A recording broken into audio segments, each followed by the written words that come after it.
Right here, down. Protect your out. We put the work in. Let's finish. Let's do this. Family, I'll do 1, 2, 3. You see, we dream chase, cause that's all we was given to start with. Then we realized the dream was obtainable. Now look at us.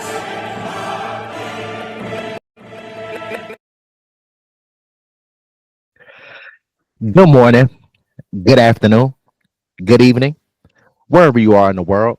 Thank you for being here with us because we truly appreciate it. What's going on, Eagles Nation and TMTP family? Welcome to the Main Thing Podcast presents. It's your boy, Mr. Owens. And after further review,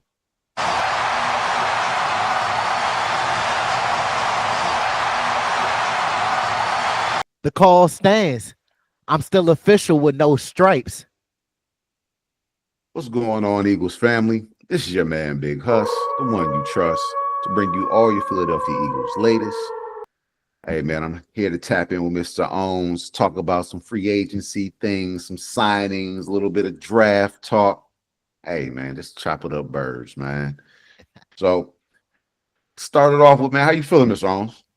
I'm feeling great, man. Feeling blessed. Opportunity to live another day and be able to do this content and give our supporters what they want. How you feeling, Big Huss? Hey, man, I'm blessed. I can never complain, man. Like I said, here to get these folks what they want to hear. So Because before we get into these topics, I just wanted to tell our supporters, make sure y'all keep spamming them like buttons and just like the spam likely calls that we keep receiving every day, flood them comment sections, share and subscribe to the content, and don't forget to turn on them notification bells. So let's kick it off with a little bit of free agency news. Avonte Maddox, if you haven't heard, went back home to where he's originally from, Detroit, signed with the Lions, signed a 1-year, $1.4 million contract, including $167,000 in signing bonuses, according to Spot Rack.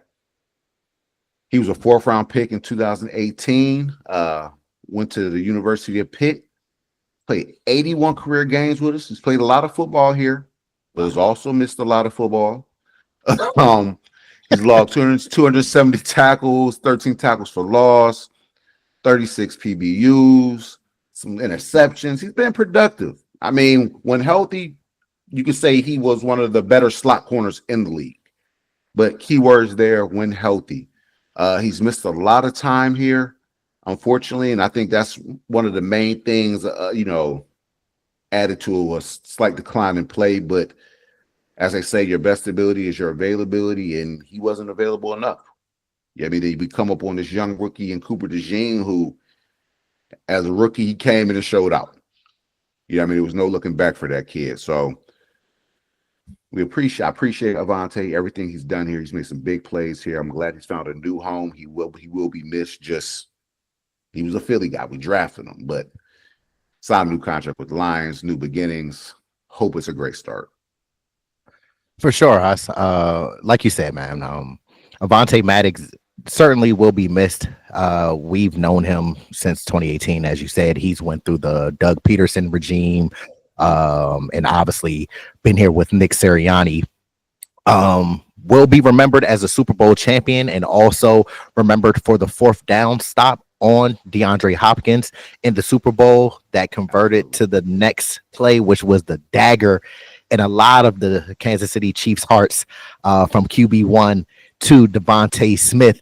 But as you said, Avonte Maddox was one of the best slot corners in the league when healthy. Again, like you said, the best availability, and he missed a lot of games, whether it was a toe, hamstring.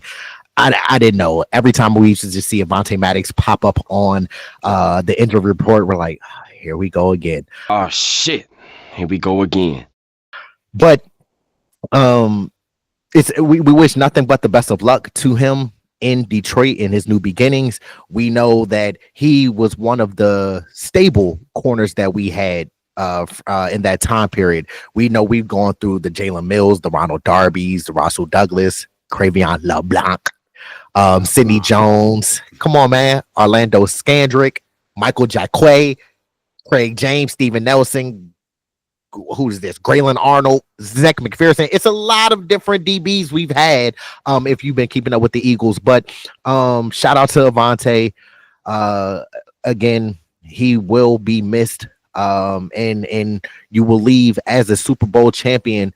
What you came in here to do, be a champion, play good football, and make a name for yourself. So, yeah, I'm glad for Avonte. Yeah, for sure. Hey, You still be gaming? Yeah, yo. You gotta get out there one more time. I still play, bro. I got you on Fortnite. Yeah. So get some points, man. man, he still got some football left in him. Like I said, made the play in the Super Bowl. I mean, showed he can still play, earned a new contract. Detroit is a great landing spot for him. He could have made a much worse for real. They'll be back in the Super Bowl hunt, coming out of the NFC. So, I mean, it's a great spot for him. I'm sure he'll do well. As long as he can stay healthy, he'll be a contributor.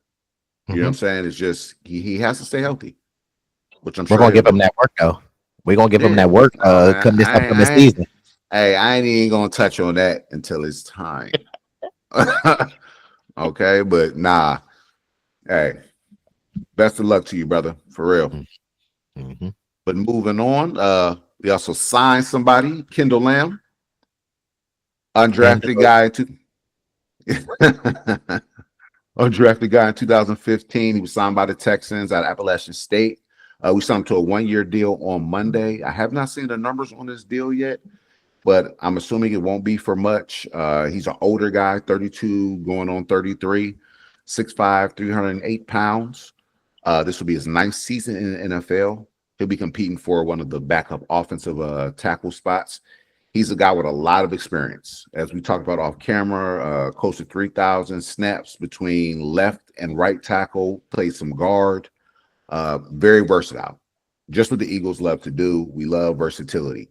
So I think that this is a great addition with the loss of Fred Johnson going on to the, I believe, where'd he go? Jaguars? Jacksonville. Yep. So this will be a great replacement who gives you some value, experience. He's logged 45 starts in 127 career games. So he's seen it all. And then you talk about with your position coach being Jeff Stoutland, this should be a match made in heaven. He had a PFF grade of 72.7 in 2004, which ranked him 33rd out of 85 offensive tackles. So, hey, he might not be starting caliber, but clearly the guy can still play. So, like I said, great addition. Put him with Stout. More than likely, he'll see some playing time between Jordan Mailata and Lane Johnson. They missed around 5 games last year, so he will play, and it'll be some quality play. It might even be an upgrade, truth be told. Because the thing I like about this addition is the experience factor, as you mentioned. He had 7 starts last year with the Dolphins. He is a better pass protector than a run blocker. Obviously, that's something different from Mekhi Becton when we bought him in as a tackle, but then obviously converted him to offensive guard. He was a better run blocker than he was a pass protector. Another thing, what I noticed about Kendall Lamb is he did have a season-ending back injury that required surgery, and we know that back injuries are not anything to play with. But us being the Philadelphia Eagles, Jeff Stoutland saw something in him, and he was literally getting ready to retire. But we talked him out of retirement to come in and be the swing tackle for us. As you mentioned, we did lose Fred Johnson to the Jaguars. So I'm excited about this pick. Obviously, I know that the Eagles brought him in to check on his medicals before we signed him, being the fact that we do have one of the top medical teams and personnel in the whole National Football League. And I guess all of those medicals checked out, signing him to this 1-year contract. That's a far cry difference from 2017, huh? When we were riddled with man. Season-ending injuries, just injuries in general. You see what I'm saying? Lose the whole position groups. It was that. Oh my God, how things have changed. Yes. And Huss, you know what's so crazy that you mentioned that? I remember, I forgot what year specifically it was, but I remember it was the year that we led the league in the most amount of offensive line combinations with like 20 plus. It might, matter of fact, I think it Was was it this? 2019. I think it was the year after we won the Super Bowl. Yeah. I think it was the year after Yeah. we won the Super Bowl. We had all those Yeah. Like combinations of 16, lines. 17 combination. Yeah, I remember that. Stout was Crazy. working that year. Come on, man. Earning every penny of his Man. contract. Speaking of injuries, Big Huss, this is an opportunity for us to go on a positive note about injuries. AGL is adjusted games lost, and in 2024, the Philadelphia Eagles and the Chicago Bears and Atlanta Falcons were the three most healthiest teams in the NFL. Now, 6 out of 8 playoff teams were among the healthiest in the NFL as well. One, of course, being yours truly, the Philadelphia Eagles. Then we have the Packers, Bills, Broncos, Commanders, and Ravens. Per BGN, Bleeding Green Nation, the Eagles were the second healthiest team by AGL metrics in the NFL. And per Danny Romanoff, the Eagles medical staff were able to have 21 of 22 day one starters playing Super Bowl 59. Huss, do you know that one starter that didn't play in Super Bowl 59? N'Kobe Dean. Ding, ding, ding.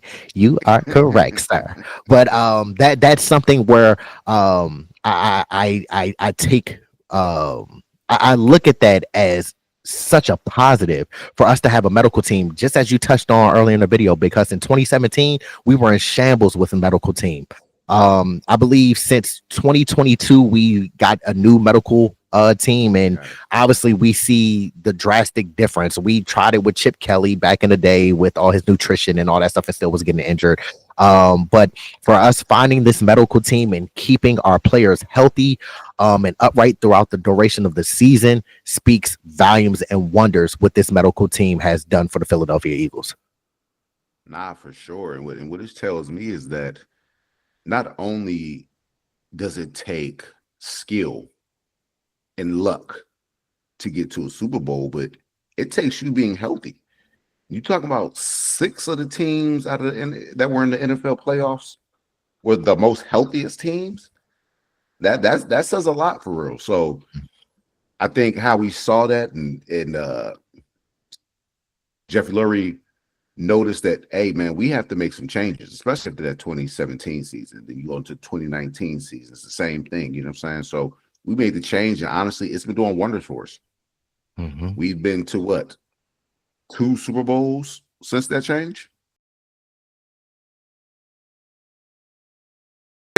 So it's working. One a fun fact about Kendall Lamb, because I don't want to talk too much about him. Obviously, welcome to the Philadelphia Eagles, and welcome to your best coach that you're probably going to have in your career, Jeff Stoutland University. Big facts. But a fun fact is, in 2020 against the Titans, Lamb scored his first career touchdown, lining up as an eligible receiver and catching a pass from Baker Mayfield. So it's kind of a trend with our linemen. Yeah, we have big hog mollies, as you say, Big Huss, but they're very athletic and nimble. They're light on their feet. We always look for players, especially on the offensive line, who can not only pass block, but in the run blocking game can pull, pin and pull, get around the edge and make blocks. One thing that signifies this signing, Huss, is our belief in our full involvement in player development. The Eagles take player development uber seriously. Obviously, Connor Barwin is the head of the player development department, so that's why a lot of times we take chances on the 1 year type of players where they'll come in. We invest a lot in our player development to get them to their full potential, and whether that be them re-signing with us or getting a new contract in the next season, that's what we hang our hats on. But again, welcome Kendall Lamb to the Philadelphia Eagles. Hopefully this time next year you can say that you are also a Super Bowl champion. Hey, that'd be a great thing to say, man.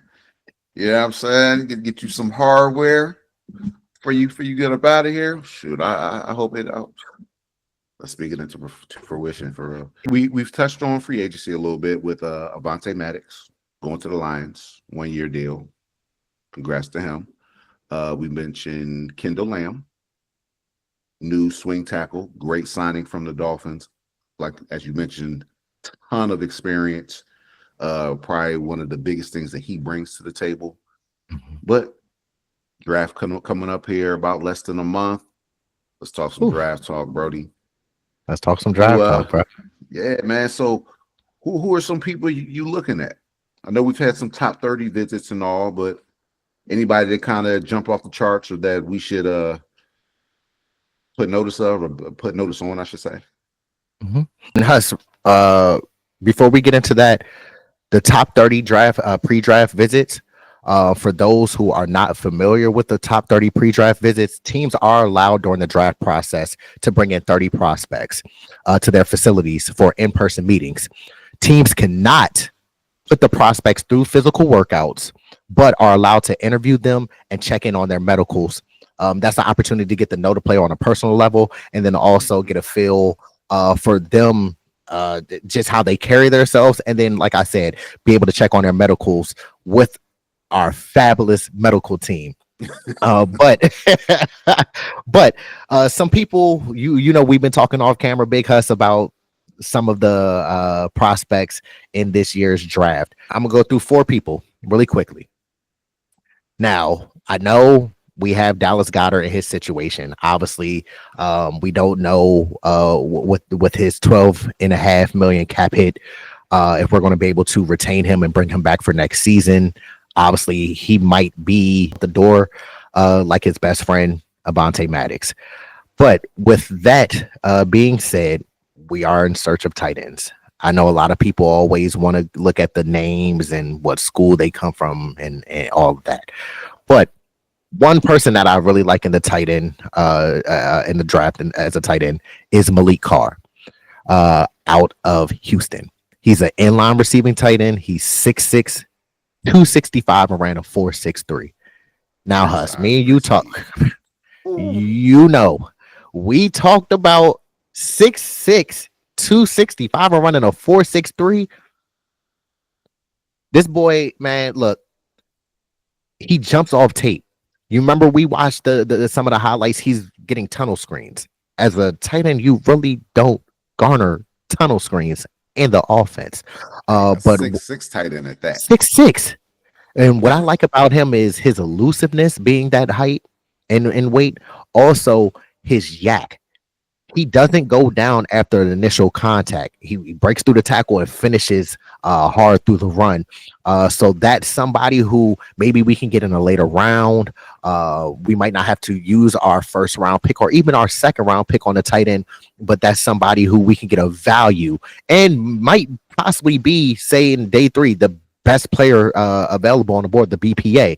But that is somebody who we should keep an eye on and definitely take a look at drafting him. Also, I have 2 defensive tackles. I have Darius Alexander, Alec Toledo, Guantanamo Base, alma mater. Hey, we gon' rock it till the wheels fall off. Hold up. He's a 3 tech. He's 6'4", 305, ran a 4.95 40. That's a big boy moving. All right, 4.95, and you 305. Come on, man. Some positives that I like about him: he's great off the ball. He fires off the snap. Great lower body strength, and he's played in multiple techniques. He's played in a 0 technique all the way up to a 5 technique. Now, some negatives that I noticed was his pad level, of course, being that big and that tall. It's easier for linemen and things to get off your pad level if you're standing up, and then he can lose his gap integrity. That's something that we talked about in a multitude of videos over the course of this season, Huss, with our defensive line. Don't lose gap rush integrity and pass rush lane integrity. Another person that I like is Joshua Farmer out of Florida State. He is a 3 tech. He's 6'3", 305, ran a 5.11 in the 40. So not as fast as Darius Alexander, but still great speed for that size. He's explosive. He has a explosive first step off the ball. He has elite quickness. His push and pull swim combo is magnificent. Holds his leverage very well and has heavy hands. Now his negatives are, again, pad level, as mentioned before with Darius Alexander, and then also he struggles against double teams. Well, in that case, if he struggles against double teams, I ain't worried about it. You got the boy Jalen Carter right beside him. Jalen Carter mans all the double teams. That's how Milton Williams got paid. So isolated one-on-one, mano e mano, I can see Josh Farmer doing some work. You see what I'm saying? Because when you line up beside Jalen Carter, who about to break the bank, and we're gonna talk about that in videos in the future. But you line up beside him, yeah, you're gonna win a lot of one-on-one matchups. So that is somebody who I'm intrigued about for the defensive tackle position. And then finally, Big Hus, I have JT Tumolu out of Ohio State. He's 6'4", 265, ran a 4.62. What I love about him is he has good size too. I didn't know he was that big. Dude, little, you feel me? Yeah. Come on now. Solid. 260. Come on now. And what I like about him is his power at the point. Winning at the point of contact. Also, he has great awareness. He holds the edge very well, and he has a high football IQ, and he has a consistent energy and motor. If you all been watching Ohio State this season and then throughout the college football playoffs, you can see why I'm ecstatic about potentially drafting him, because as we know, Ohio State had the best defense in college football all season, and then we saw it all through the college football playoffs, as I mentioned. But some pause for concern is his initial burst, his initial get off is kind of concerning. His hip flexibility can limit his bend around the edge, and finally his pass rush can become predictable, but that's where you watch film, you get with certain people to work with your hands and your different rush moves and concepts and things like that. So getting him here into the Philadelphia Eagles, working with the Nolan Smith, working with the Jalix Hunts and things like that, I feel like he can be a valuable asset in our defense. And especially, I forgot to mention the man, the myth, the legend, Vic Fangio. Hey, straight up. I like those. Especially like we had talked, your first one, Carr, the tight end from Houston. I think that is great. If we can somehow swing it, would be a great pickup, great value pickup. As you said, we wouldn't have to give up a lot to get him. As far as moving up in the draft or anything of that nature, you can get him later, day 2, day 3 type guy. The size, the speed, the run after catch, physical guy. I really do. I like that one. That one might go underrated. Mm-hmm. And Huss, who did you say that he kind of reminds you of? What's the guy I mentioned? From Green Bay. Lewis. From Green Bay. Well, not Mercedes Lewis, the other one. What's his name, Brody? Jermichael Finley. There you go, Jermichael Finley. Bigger guy, good speed, still athletic. Gives you that run after catch. I like that. Good blocker. Mm-hmm. Right. So we mentioned top 30 visits. We've officially had our first defensive top 30 visit in Philadelphia with Elijah Roberts from SMU. He's an edge rusher. 20. Yeah, I like Bull too. 23 years old, 6'4", 285. Bigger guy, solid. Ran a 4.78 40, which is great for that size. 169 split, great get off. Has had 23.5 TFL, 17.5 sacks, 4 forced fumbles in the last 2 seasons at SMU. When you watch his tape, you can see the explosion, you can see the strength, the violence. He's had one of the highest pass rush win rates at 22.4% last year. So he's winning, whether it be pass, he's winning run. He knows how to engage and disengage with quickness. Mhm. He does a great job changing up his pass rush, keeping linemen kind of off balance. And it seems like it'll be a great scheme fit. You have a lot of scouts who say he would match perfect in a 3-4 defense. That allows him to play to his strengths. He would, especially with Vic, the versatility there. Like again, you could play him right over the nose. You could play him at that 3. You know what I'm saying? Like the versatility is there, especially with a guy this size at 285 pounds.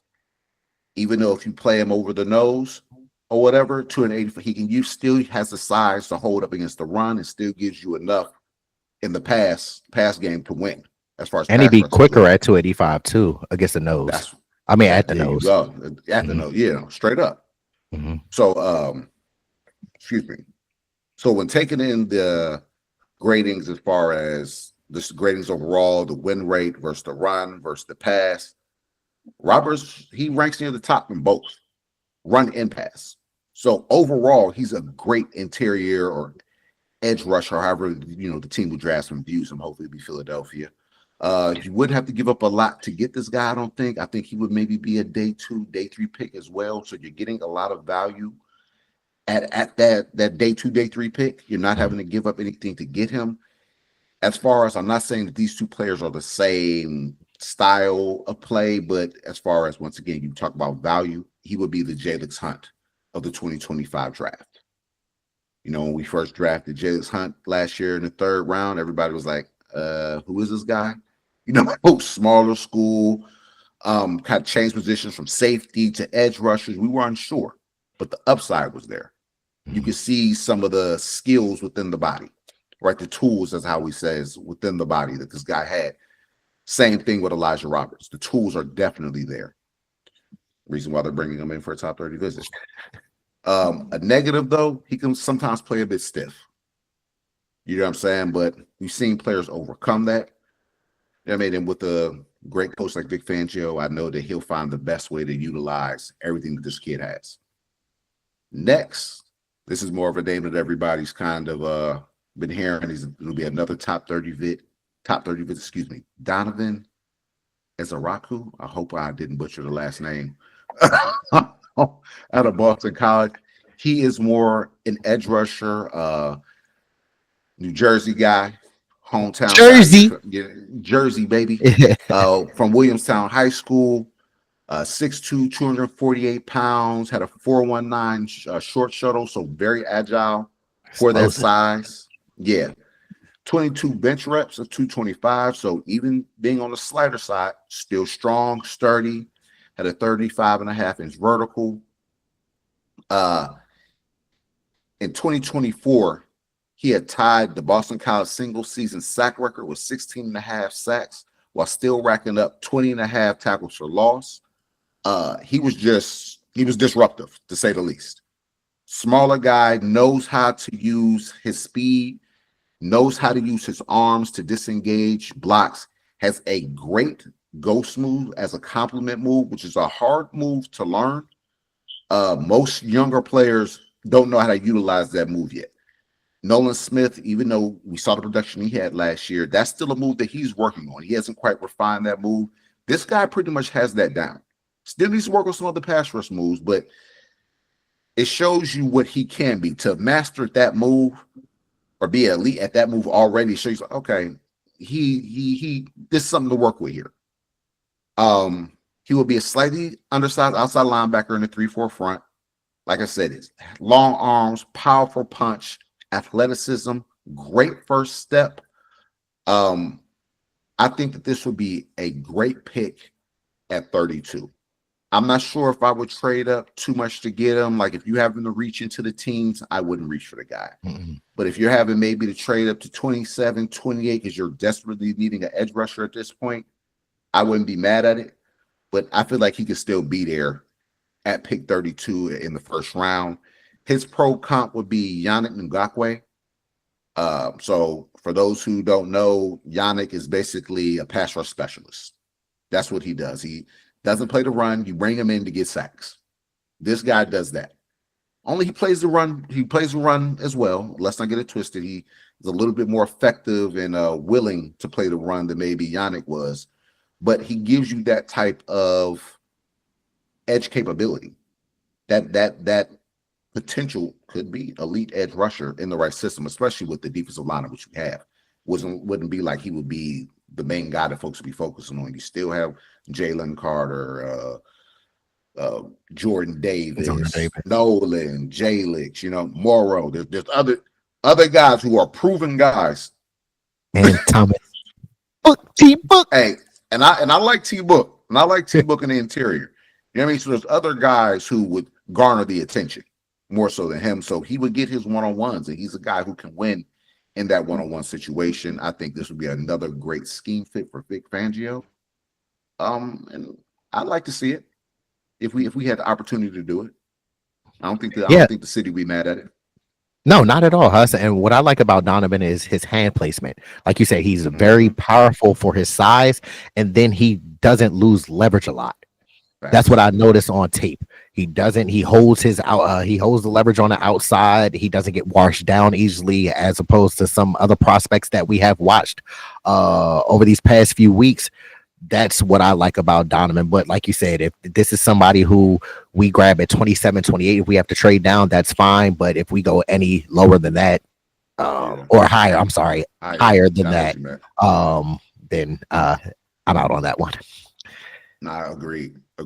Like I said, great value pick at 32 or around there. Or even shit, he might be another guy you could possibly trade back into the second round. He might be there early second round. You know what I mean? There's some other edge rushers who,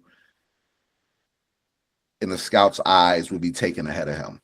He wouldn't be a top 3 guy for most teams. So around that 30 mark, early second round, depending upon how he chooses to do, I think it'd be a great pickup for what we already have. I mean, BG retiring, we're really needing just another edge rusher. We don't know what we have in Huff. He may be here, he may not. Right now, he's non-existent. So we need somebody in that rotation with that too. Outside of the guys who we recently signed in free agency, but who knows if they even make the team. If you take him at pick 32, he's a guaranteed slot on the roster. So we'll see how that goes. One of them Georgia dogs gonna make that team for sure, though. Hey, I know which one it's gonna be.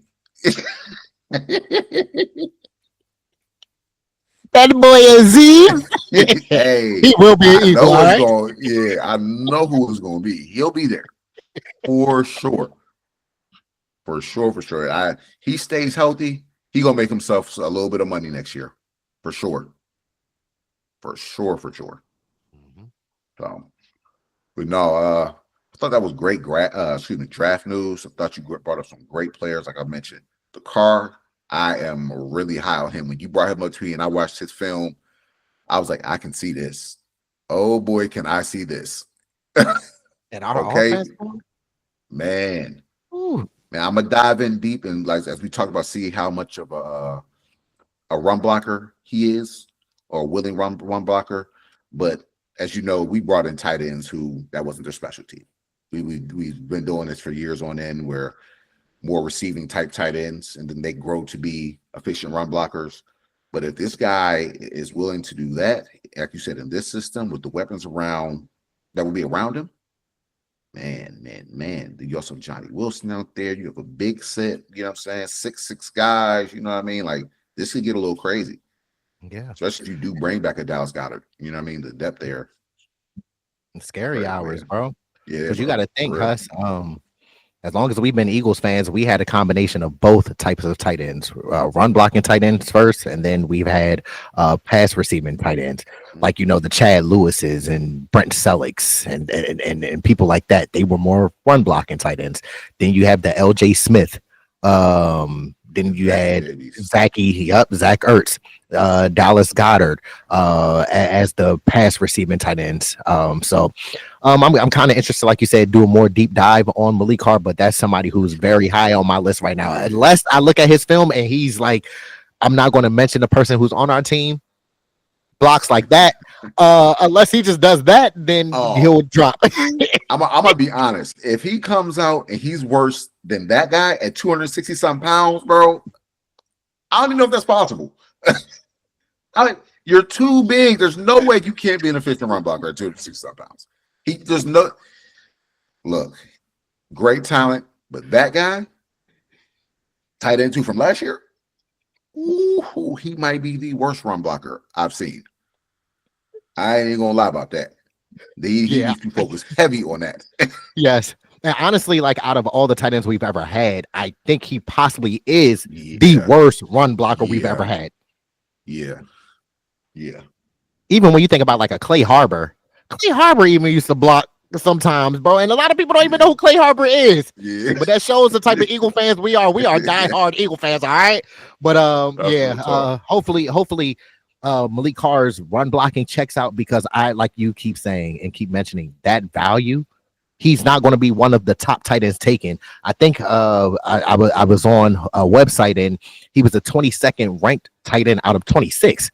So a lot of people don't even think highly of him. But again, value pick. Hopefully Howie sees this, and hopefully we get him in here, man, because this is the same type of energy we felt when we drafted Dallas Goedert. Obviously we weren't doing content back then, Big Hus, but I remember me and you talking about, man, you see the kid from South Dakota State, like he's a dog, we need him. But hopefully he turns into something like that for us. Yeah, for sure. Let's just hope that he sneaks to us and falls to us. Now we have a plethora of early picks, you know what I mean, but you never know.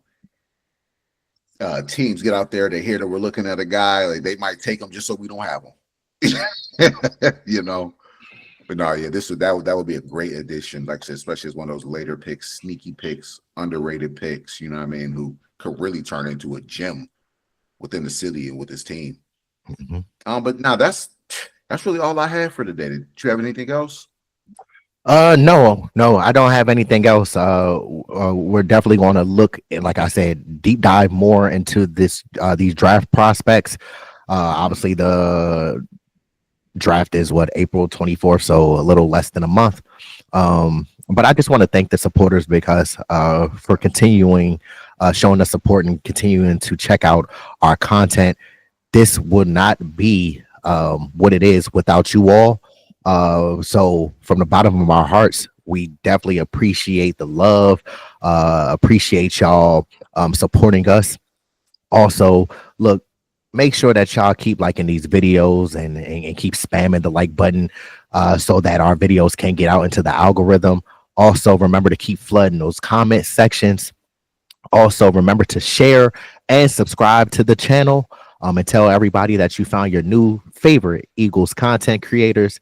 And last but not least, make sure y'all turn on the notification bells, also known as the Liberty Bell looking thingies, so you don't miss when Swoop comes out with the Eagles news and updates. Hey, man. So y'all heard Mr. Owens. Go do that. Go do it right now. Get to it now, for real, though. But we appreciate y'all. We love y'all. As always, go Birds. Hope everyone's having a great week. Next video, we're going to do some mock draft stuff. Yes. You know what I mean? Really get into it, like I said, with the draft around the corner on April 24th. So be looking forward to that. Stay blessed. Flag will fly. Hey, and if you don't know, I go by Big Husk. And I go by Mr. Owens. And this is the Main Thing podcast, where we keep the main thing the main thing. Hey, go Birds. Y'all have a great one.